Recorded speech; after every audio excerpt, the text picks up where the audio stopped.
Let's take the Mountain Drake from League of Legends and make it a legendary boss for your players to encounter in Dungeons & Dragons. To do this, we need to do a few things. 1. Take into account the stats of all other dragons so it's balanced. 2. Give them some appropriate layer actions. And lastly, one interesting regional effect.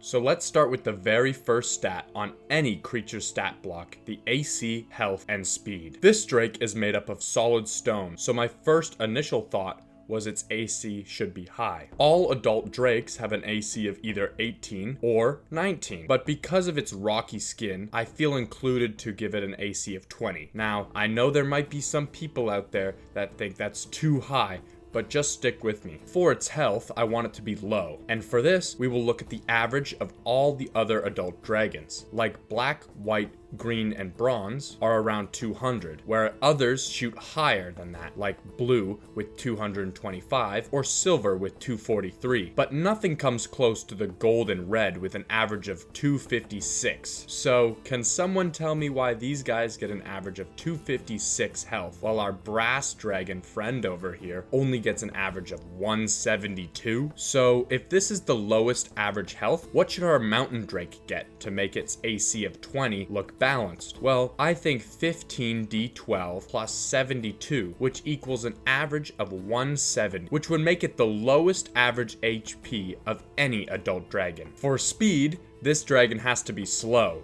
right?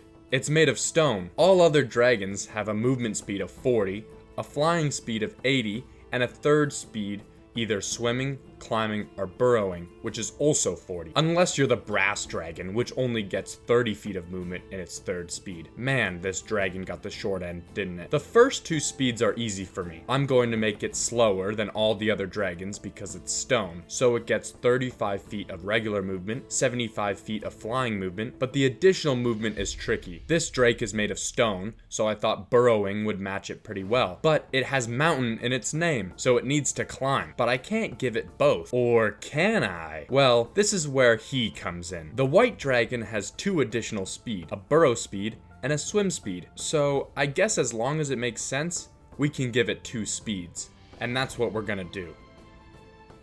Moving on to stats, the average stat total for dragons is 108. Some have higher, like the gold with 121, and some have lower. Surprisingly, the brass dragon isn't the lowest this time. Brass has 98, which is second lowest, but lowest goes to white with 86. Ouch. But for this dragon, we are going to stick with 108. We will put 25 in strength, 10 in dex because it's slow, 27 in constitution, 12 in intelligence, 16 in wisdom, and 18 in charisma. I gave it proficiency on the following saving throws: dex, constitution, wisdom, and charisma, along with the skills of perception, history, and intimidation. It has the basic senses most dragons have, along with the same languages, common and draconic. But damage immunity is interesting. Most dragons are immune to the element they are. Red is immune to fire, blue is immune to lightning, and silver is immune to cold. Now, there is no earth element, and most earth spells deal bludgeoning damage. But I can't make this guy immune to all bludgeoning damage, that would be too strong. So I thought his immunity would make more sense being lightning, due to the fact that his skin is made of solid stone, so I think it would act as a ground, and lightning wouldn't be able to do anything to him. Let me know in the comments what element you think he should be resistant to.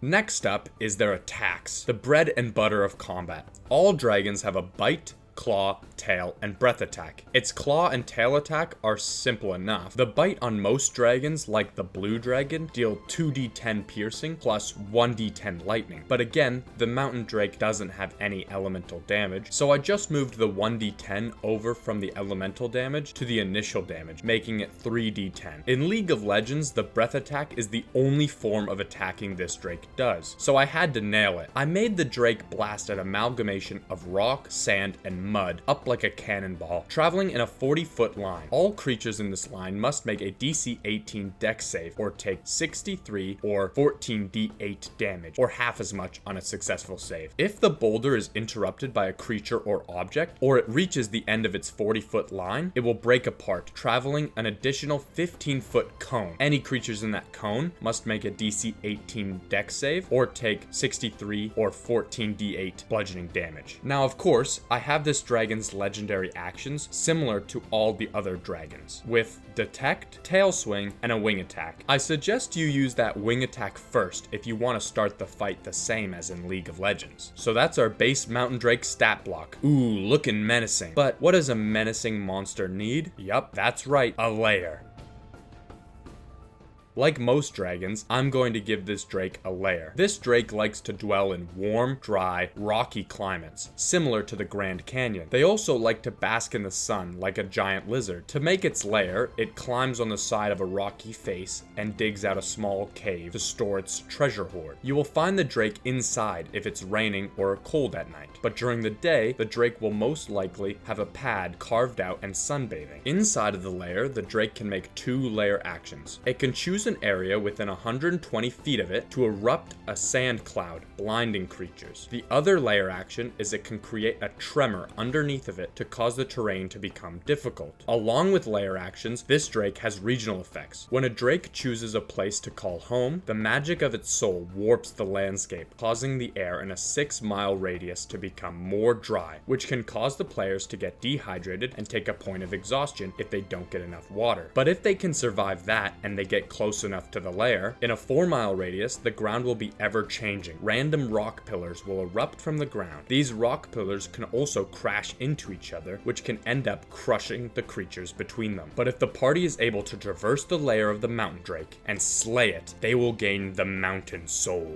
And that's the mountain drake forged for your D&D 5e table. Please like and subscribe and tell me which drake you want to see next.